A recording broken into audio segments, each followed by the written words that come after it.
Welcome viewer, I am Murugan S.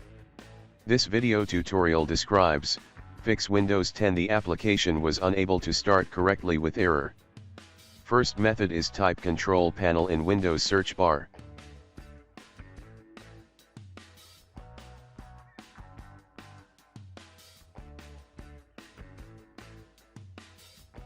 Open Region.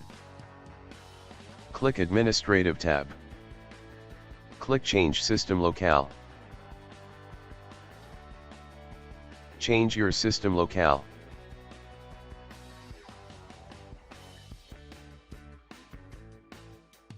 Click OK, click OK.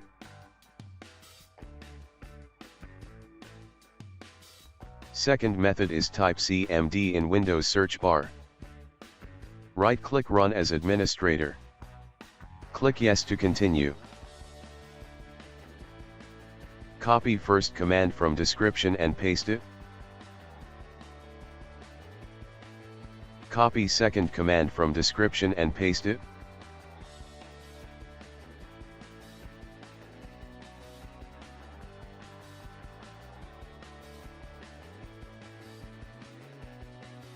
Third method is type msconfig in Windows search bar.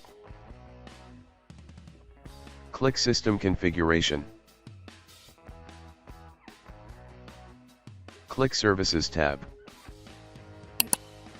Check Hide all Microsoft services. Click Disable all. Click Apply, OK. Click Restart. I hope this video tutorial helps to you. Please like, share and don't forget to subscribe my channel. Thank you very much. See you next video.